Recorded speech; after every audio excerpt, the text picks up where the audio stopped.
fiery session on by medical practitioners. Now we are coming to the, more to history, politics and the journalistic side of Subramaniam Bharatiyar. And the ideas of nationalism that he propagated through his journalism and not just poetry. So, there are various versions of idea of India that is being talked about since 1947 or perhaps even before 1947. There is one version that British propagated, and unfortunately most of the Nehruvian historians actually carried it forward. That was India is something like nation in the making, that British brought India together, and it was British who, made us one country. Then there are communist historians who actually went ahead, and in Tamil Nadu it got popularity that India was never a nation, India can never be a nation, India is a conglomeration of many nationalities. So it is a home nationalism, it is a Tamil nationalism, it is a Bengali nationalism, but there is nothing called Indian nationalism. And there is third stream, which I think is becoming a mainstream now, which believe that since ancient time, the idea of Bharata as a civilizational nation with eternal continuity has existed. Nowhere in the world we find this kind of continuity, geographical, cultural, and whatever the parameter you choose, whether time or space. And what I believe, that in this land, with complete devotion to the idea of Bharat Mata, Subramaniam Bharatiyar actually represented that tradition of civilizational nationalism about India. Very true. So I would like to start a conversation on this. How do you see his ideas about nationalism and Indianness, especially through not just poetry but even journalism? Right. So as Ketkar ji was saying, this idea of Bharata, we seem to have had it for a very, very long time. But over the past 60 years, at least here in Tamil Nadu, sort of lost it. We've lost, because we lost Bharatiyar to a large extent. Bharatiyar was replaced by Bharatidasan in the popular consciousness. So we sort of lost that idea of Bharata.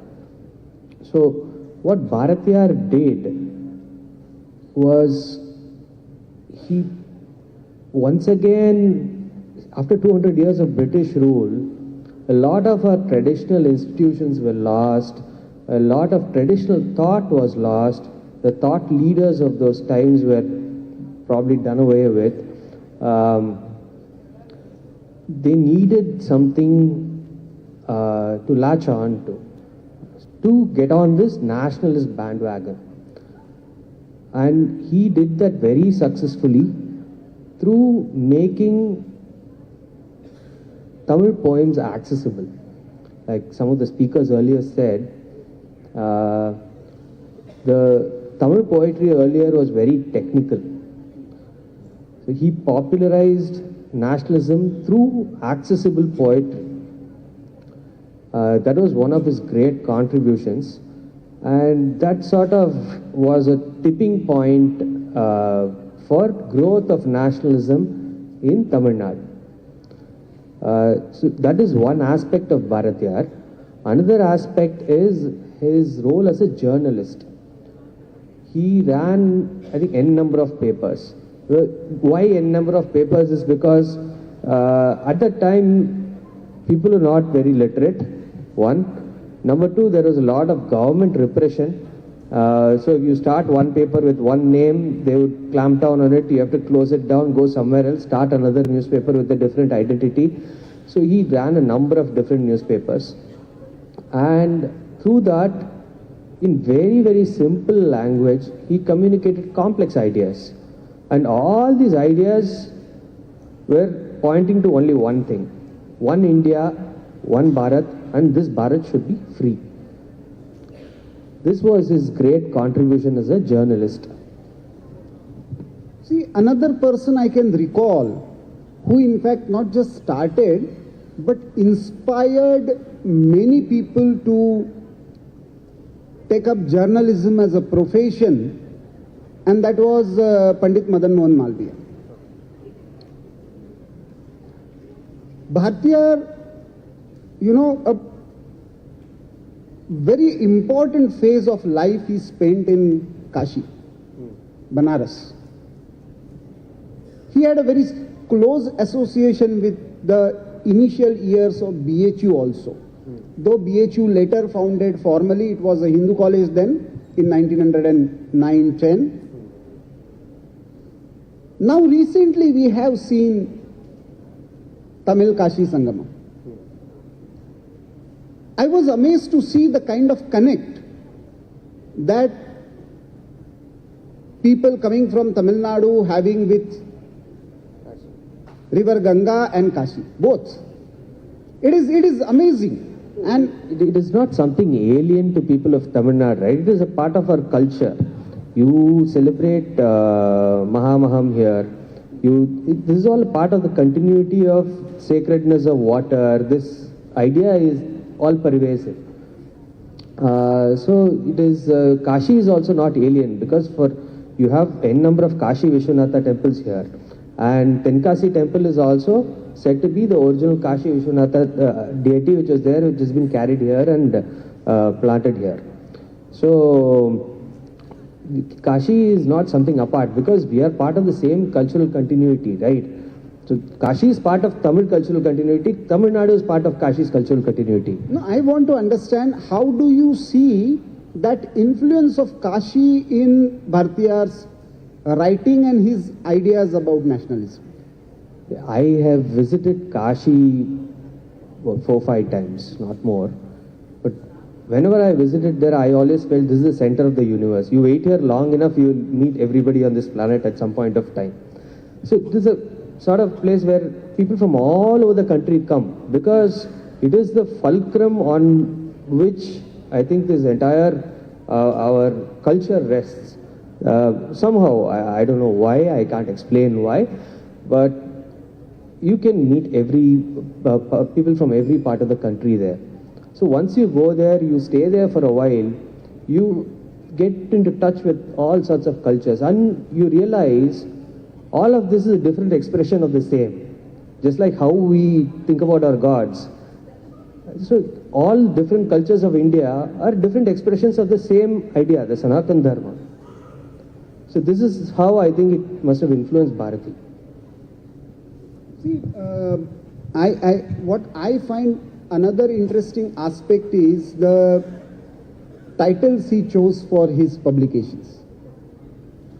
On the one hand there is India itself, but some of them are connected to Swadeshi, some of them are connected to Bal Bharat, some of them are specifically focusing on social reforms and women empowerment.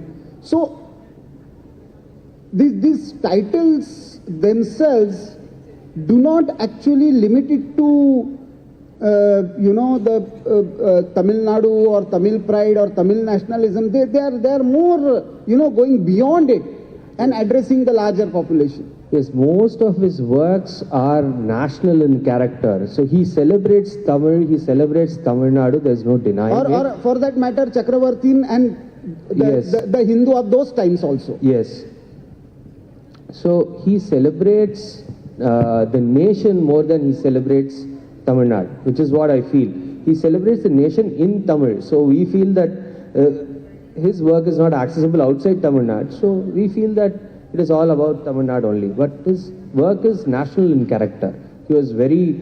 One more thing about his works is, and what we are missing in journalism today, is passion. Passion in the work itself. Journalists are passionate about their work, but over a period of time, due to westernization, Western influences, we've been trained to be neutral, dispassionate, and convey only the dry facts.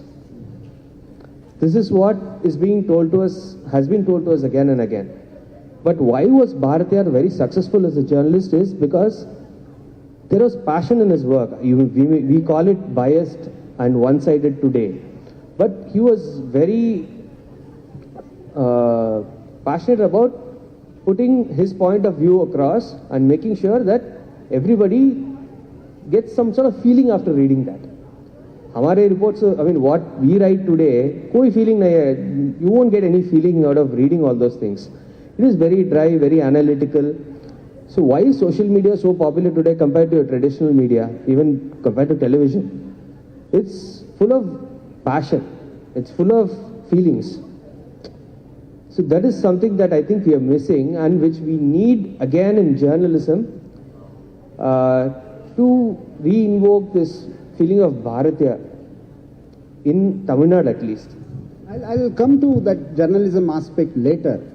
What I found interesting is Bharatiyar is not like just any other freedom fighter.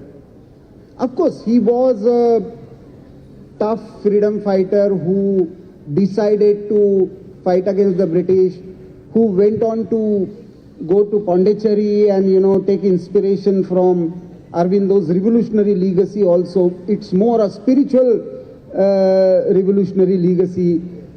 But another important thing that I find is the saintly tradition that we had. The Shankar Deva in Assam, or Narsi Mehta in Gujarat, or Guru Gobind Singh in Punjab. Sikh and Sikhism had a very great influence. In fact, after that he started wearing turban and keeping beard. It was again during his Kashi stay. Very syncretic that way. Yes. So what I found is that many of the ideas that he picked up from these saintly traditions and re-invoked them in Tamil through his poetry and through his writings in journalistic genre also. So how was it made possible for Bharatiyar to integrate all these ideas and bring it in the 20th century? Because it was a tradition, so to say, right, throughout India. Going through his works, you always feel that he is not judgmental about any cultural expression, any Bharatiya cultural expression. He is in fact proud about it. He takes inspiration from it. Each and every expression of Bharatiya culture, of Sanatan Dharma, seems to have invoked something in him. Some sort of inspiration. This is also possible. This is also possible. So he saw greatness in every expression of Sanatan Dharma. And which is why I think he brought everything that invoked some passion in him and condensed it into a very nice poetry. Another favorite topic that we find in Tamil Nadu is this entire debate of language imposition. And what I find very curious about Mahakavi Subramanyam Bharati is that he was, of course, his first love in linguistic term was Tamil, but he was equally proficient in Hindi, in English, in many other Indian languages, and still he took pride in Tamil. Now, how do you see the relevance of that tradition in the present debate because all Indian languages flourished together. In fact, before 1920s and 1930s, I tried to visit many original documents during entire British period, and surprisingly, barring few debates in Uttar Pradesh regarding Hindustani and Urdu, there is no language debate at all till 1930s and 40s.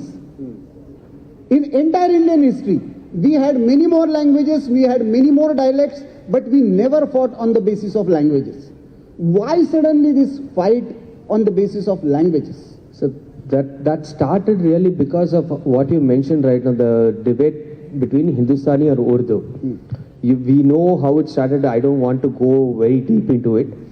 But I think that sort of sparked the interest of certain politicians about how powerful this issue can be. In Tamil we call it Veeryam. I don't know what you say for that in English. So how powerful this language as a political tool can be. There was really, there has been a long process of Sanskrit, Tamil coexisting. And during this long process, Tamil has not disappeared. So what I always tell everybody who talks about this imposition and Tamil disappearing is that Tamil is not so weak that it will disappear just because another language is taught to you.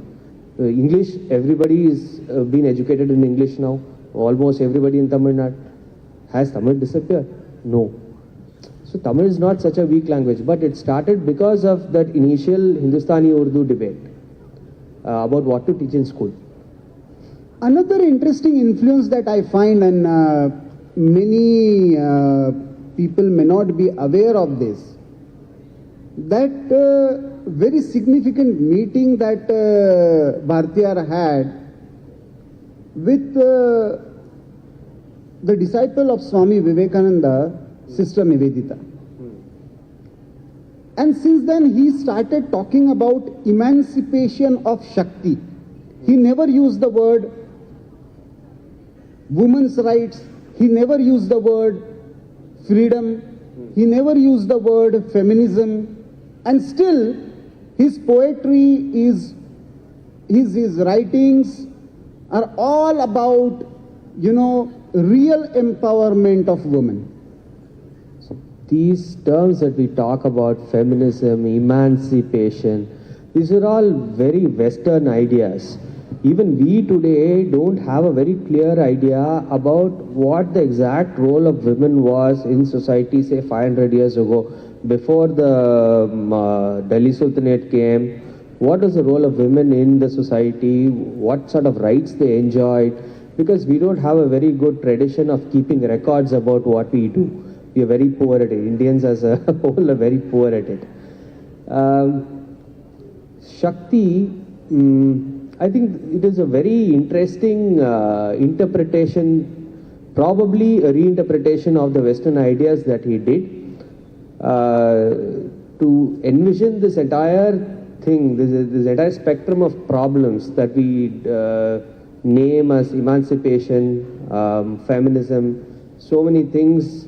I think he just condensed everything into this one Shakti so that people can easily understand. That was his thing, again and again, simplify everything. There is another aspect. His association with Congress as a movement was very curious. In fact, he was part of that very critical session in Surat. And he decided to support the Tilak faction. So, do you see any prospect, any possibility of reviving that connect of Kashi, Aurobindo, Tilak, and that spiritual nationalism that Subramaniam Bharati represented? Even during the Surat session, the Congress was still in the form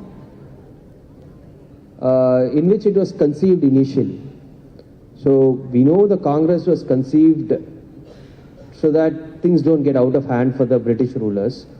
and it was composed mostly of the so-called moderates, who we call moderates right now, who basically didn't want any panga, and they just wanted to talk things out with the British to get some of their work done, get some perks here and there.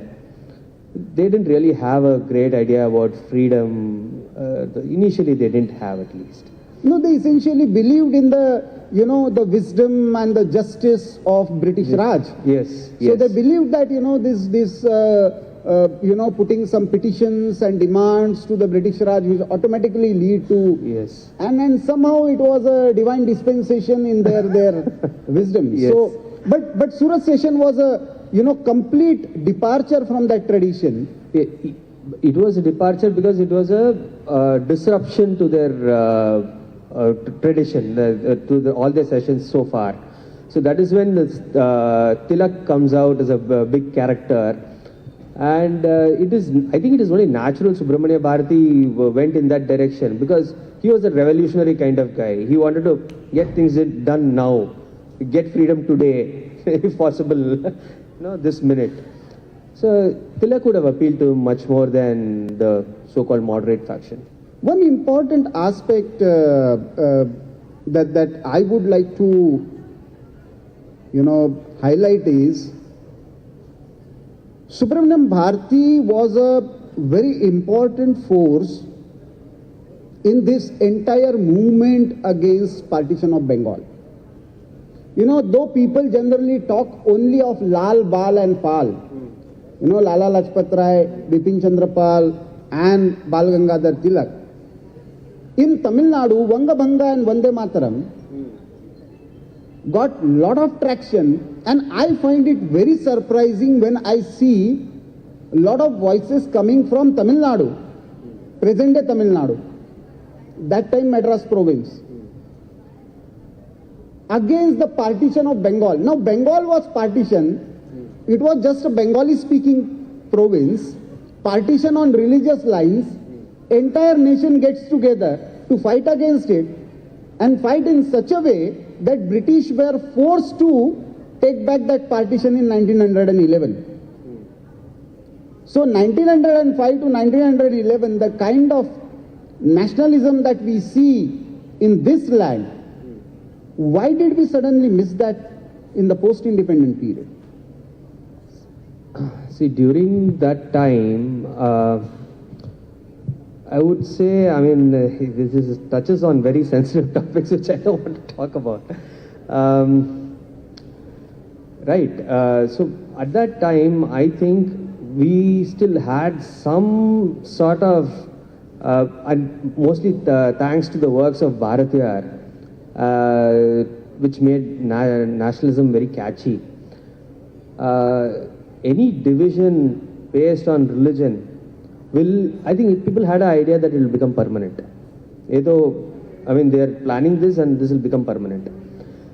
That sort of fear was there, and since we always envisioned Bharat as a much larger entity than what it is today, we how do I put this? See, as a Sanatana Dharmi, even if something is happening in Ladakh, or if you say tomorrow Ladakh is going to be taken away from you, from Bharat, you've never been to Ladakh, but you still feel very bad about it. Because that is part of your soul, that is part of your consciousness, right? But today I think what has happened is we've moved, a lot of people have moved away from their roots, especially with the very fast pace of urbanization. And once you move away from your roots, and what is influencing us today is not our ancient thoughts. It's, for a majority of people, that is not what is influencing their daily lives. We are very enamored by the West. We have that mentality where English is still superior. So these are the kind of cultural trends that have taken us away from that sort of thinking. That wo bhi hamara hai. That thinking is gone. Maybe they feel Kashmir should decide things on that. Now, I would like you to speak on a subject that has been close to the heart of each and every person of India, especially in southern India, that is close to your heart also. This entire debate about temples. You know, temples and yatras played very critical role in this nationalism and connectivity. If you see 1857, for instance, many people think, oh, nothing happened in South. It's not the case.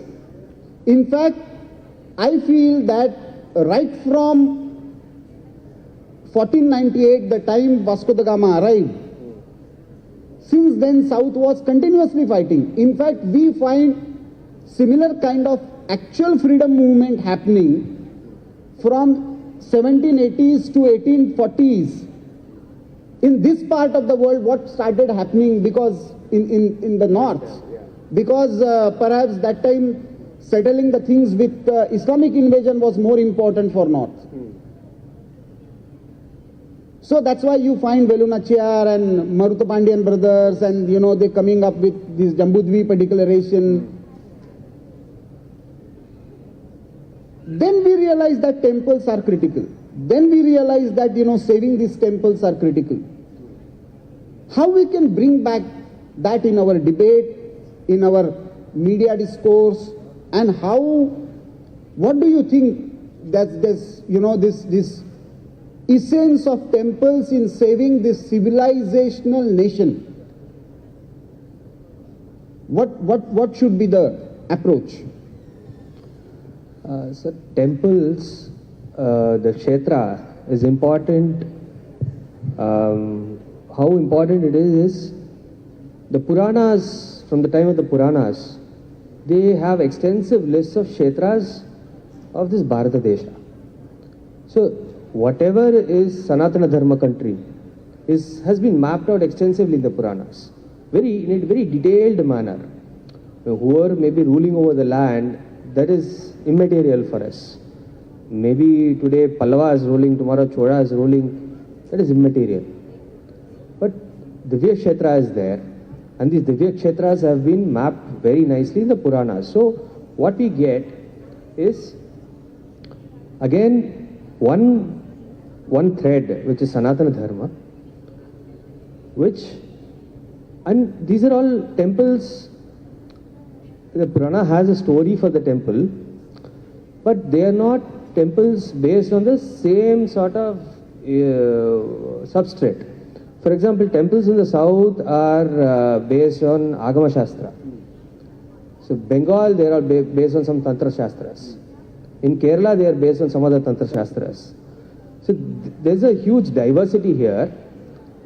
Despite these diversities, the Punya Kshetras are all listed with equal importance. Nobody says, the Purana doesn't say these people are from a different point of view, thought process, they have established this temple, so this is not relevant to us.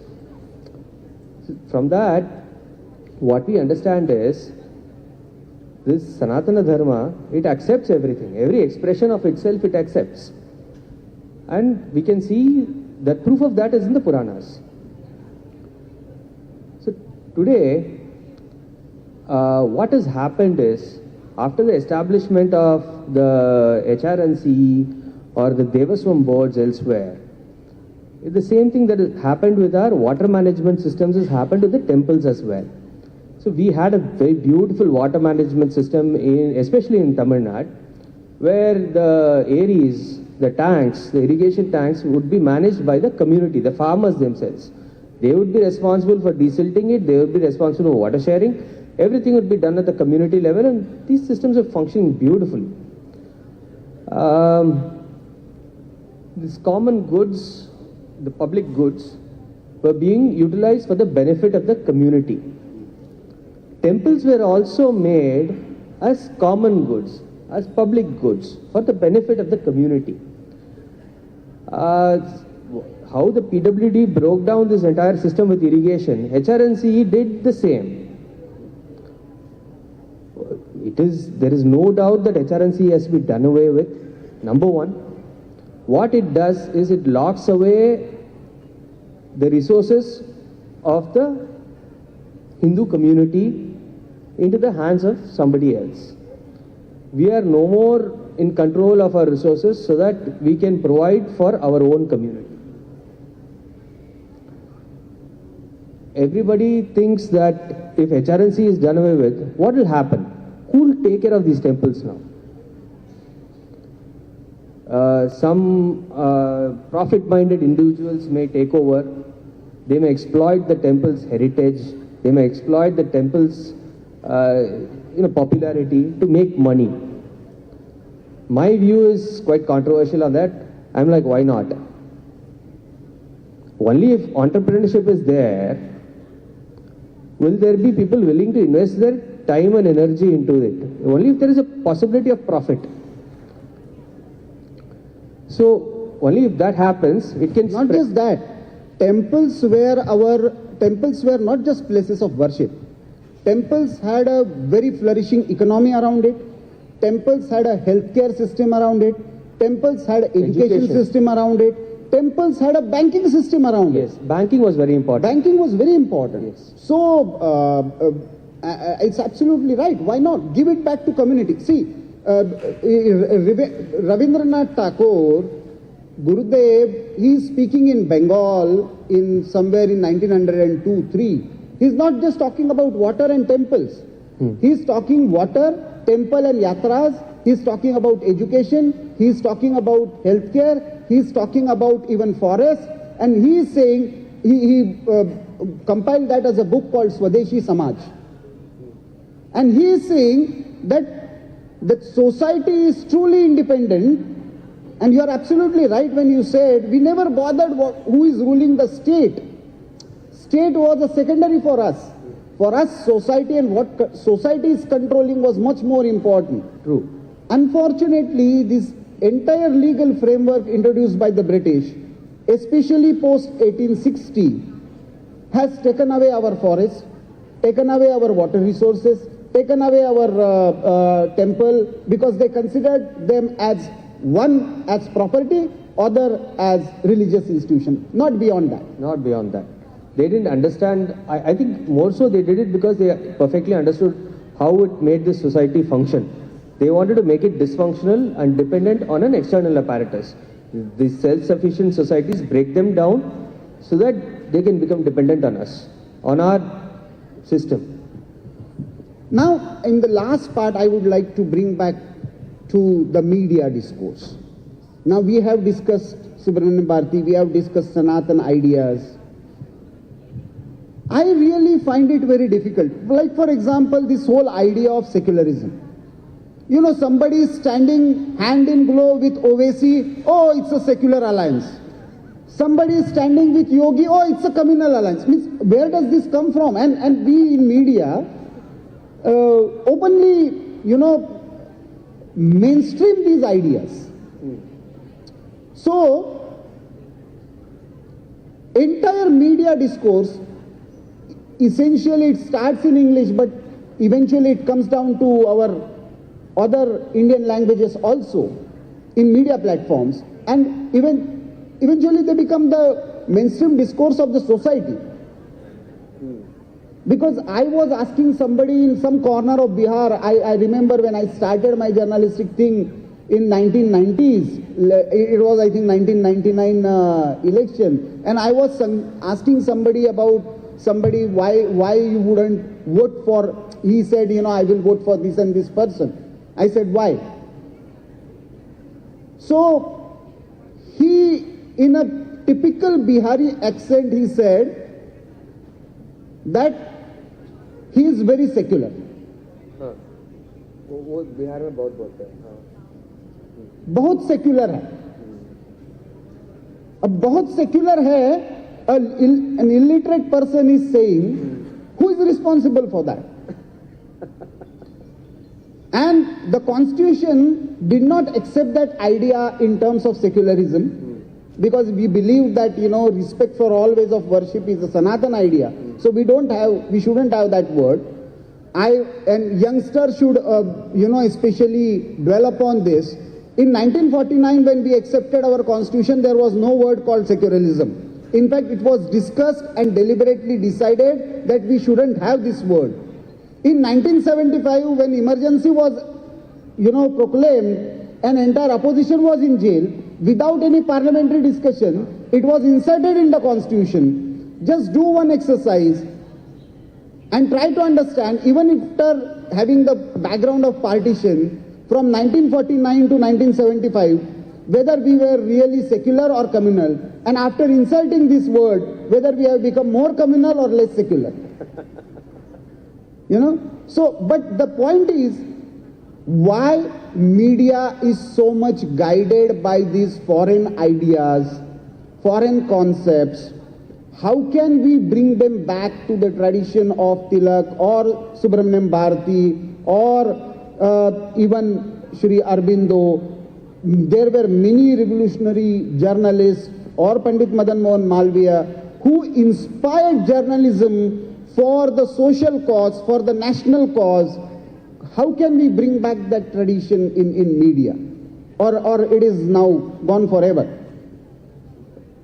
I think one entire generation of journalists have to go if what you propose have to happen. It is very, very difficult to bring it back is what I feel. Why? I'll tell you why. Because people like us who have this sort of belief about what we are talking about rootedness and where our thought process should come from, and people of means like us are not spending on the right things, are not spending on creating materials, content, whether it be video, books, or newspapers. They are not spending enough on it. Once you start spending enough on it, probably in the next 20 to 30 years, this thing will shift completely. Do you see any hope in digital platforms? Because there are many alternative platforms and alternative faces that are coming. Yes, there are coming. See, there are shining examples like Swarajya. But I think it is still not enough. We still need about 20 to 30 times of what it is today. We need 100 more platforms like this. So there must be more money being spent on this. There has been enough money we spent on the other side already, the left side. The money not only from India, from abroad also has been spent. And see, that is the only way to do this. It may sound absurd, but that is the only way to do this. We have recently seen media platforms coming out and participating in a conference called Cutting South. But we are if we have to take the legacy of Bharatiya forward, then it cannot be without the Sanatan idea of Bharata, and perhaps that is the biggest takeaway that we should take from this conversation. You wanted to add something? No, sir, go ahead. So I believe that that is perhaps the idea behind having Chennai Lit Fest, dedicating it to the legacy of Subramaniam Bharatiya, and I hope that the younger generation takes inspiration from this conversation and raise right questions based on Sanatan ideas for contemporary solutions. And if couple of ideas can click with the initiative of some new kind of startups for managing temples, for new kind of startups for reviving temple ideas for contemporary times, then perhaps we will be taking that idea forward. I think startups for temples is a good idea. Yes. So it was just, thought, because the next session is going to be on startups. So I thought, that would be a real culmination point. Thank you very much. Thank you, sir. It was a good. Thank you. I request you to stay behind to take a few questions. Audience, the forum is open. You can ask questions. It was a beautiful session taking from the life of Mahakavi Subramania Bharati. his stay in Kashi and the impact of Kashi in his life, the meeting of Sister Nivedita and the impact of that meeting of Mahakavi Bharati and his works on women emancipation. Anybody from the audience, if you're ready to ask any question, you may please raise your hands. We can bring the mic to you. While you still ponder about it, I will continue to talk about what these two gentlemen. Please come forward, sir.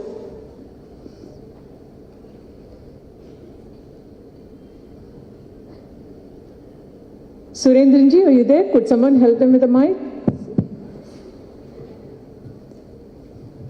Hello, my name is Shrikant. I would like to look at this Ayyya Temple, which would be formalized by January, February, or before the elections. Why can't Ayyya Temple itself be some kind of a pilot project for community? The way our entire temple ecosystem was run. I would agree with Mr. Raketkar kind of thing. I think what you had put is absolutely fact. Temples were far more than what typically we know. I mean, they were the center of local community, economy, systems, education, Gurukul, everything imaginable was there. So I think why can't Ayyya Temple? Okay, I do agree kind of a thing because I have been with ABVP, I have been on kind of a thing. What I'm trying to say is why can't Ayyodhya be a role model? Okay, I think this can also give a very strong. So the question is Ayyodhya. Yeah. So I'm saying this can also give a very strong political message to the left ecosystem. Thank you. See, as far as this entire debate about temple management is concerned, I think we will have to see it from 2-3 different perspectives. There are many people who have worked consistently. What I have understood while discussing with many of the activists involved in Save Temple movement, that the situation in southern temples is quite different from what happened in the north. There the destruction even before British arrival and state taking over temples was much more. So Ayodhya in a way is becoming a model. In 2 ways. One, imagine court has handed over the land, but the state has not taken over it. State has created an independent trust to manage it. Center has appointed the trustees for the time being till the construction work is done. Most of them are coming from the movement itself. So most of the sadhus and sannyasis associated with the movement, except Nripin Mishra, there is no bureaucrat, even ex-bureaucrat is involved. So in a way, the idea is not to control by the state. 2, Ayodhya is not going to be just a temple. After visiting and seeing the entire plan, I am assuring you, it is going to be a great center of learning. It is going to be a great museum, civilizational museum to see. It is going to be a great amalgamation center for all the sects of India where everybody can study. There will be a beautiful library involved in it. So from Mandapam to library, everything will be there, and hopefully this can eventually become a model for other places in north. But in south we will have to think it differently, because fortunately we still have those symbols of our civilization existing with same structure, community having same relations with those temples, families having same, so Grama Devatas, Kula Devatas, all of them are symbols of our civilization. So we will have to think in different ways while we are talking about giving it back to devotees. So I think these 2 different models that we will have to think about, it's going to be a great exercise, and that's why we need a different kind of startup ecosystem that I just tossed up the idea while managing those temples. That's a brilliant idea, that startup for temples. Anybody else? Any other question?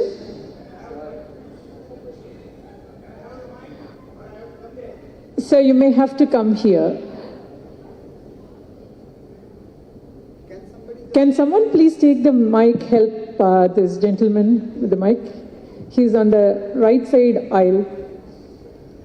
From the dais, right side aisle, an elderly gentleman, so thank you so much for taking the mic.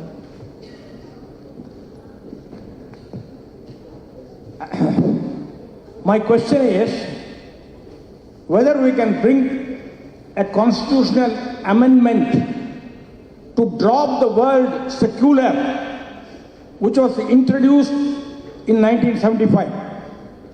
India is a secular country because majority of the people follow a religion which has got religion's tolerance for all other religions. We are not secular because of our constitution. We are secular because of our ancient values. Why this word secular in the constitution? Can you not remove it by an amendment as we threw away Article 317? Thank you. I think that was the thinking of our constitution makers also. But over the period of time, it has got, so much of sanctity, politically and intellectually, that we will have to fight it differently. See the irony. The irony is, in Indian civilization, the state was always secular. And anywhere in the world, a nation cannot be secular. But the people who declared their religion as the state religion are considered as secular. Akbar is secular. See the irony.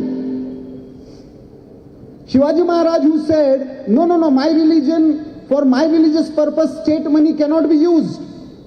He is considered as communal.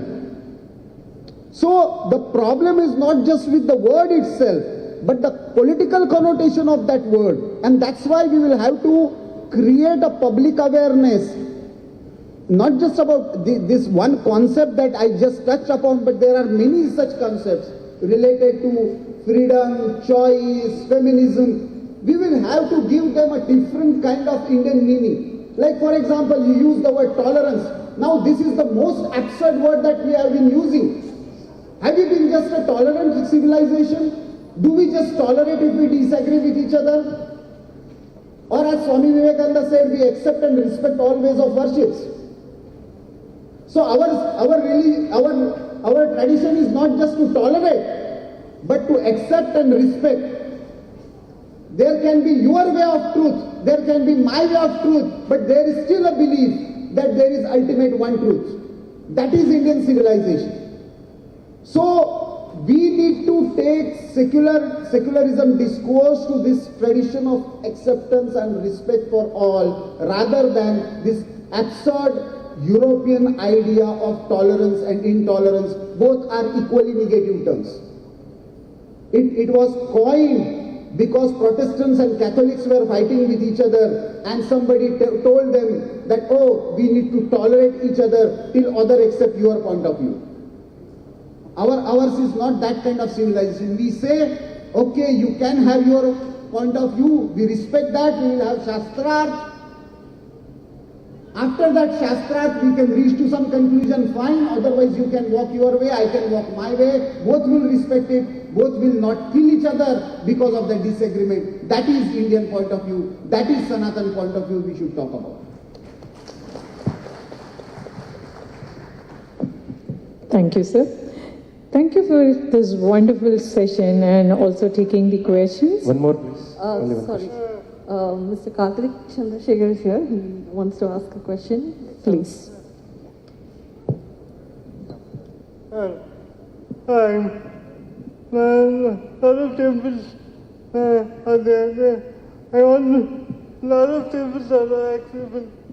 I always want to go to temple and religious status. But what is the accessibility aspect of Ayodhya?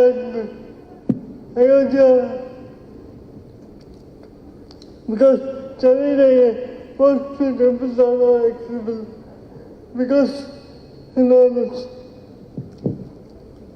I always wanted to go to temples, but most temples are accessible. I hope Ayyya Temple is accessible.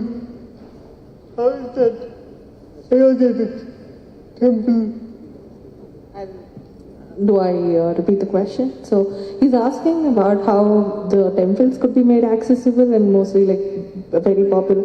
How is Ayyya Temple in terms of accessibility? In terms of accessibility, how is Ayyodhya Temple and other popular temples where he wishes to actually travel but then couldn't access them because he hasn't found it accessible. So, and what are the measures and how are we going about it is his question. Thanks. Have you tried visiting Kashi Vishwanath Temple? If you try now, the new corridor that is built, it is accessible to each and every person. And the corridor is made in such a way that whether person coming from any caste or community or Divyang or anybody, there is accessibility possible while rejuvenating this entire temple architecture. All those things have kept in mind. When you are reconstructing or rebuilding something, this is possible.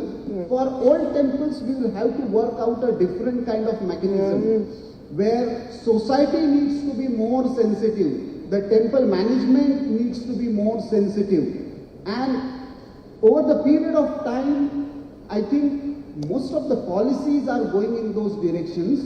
But your concern is absolutely right. We need to sensitize people more, even community organizations more on those lines. Yeah, thank you so much. Thank you. Thank you. Thank you so much for taking up these questions. May I request Mr. Shyam Sundar to please come to the dais to honor the guests. That was really very, very nice taking us through the life of Mahakavi Subramanya Bharati, the journalism part of it, and how do we come back or bring back the nationalistic views in journalism. Thank you so much, sir.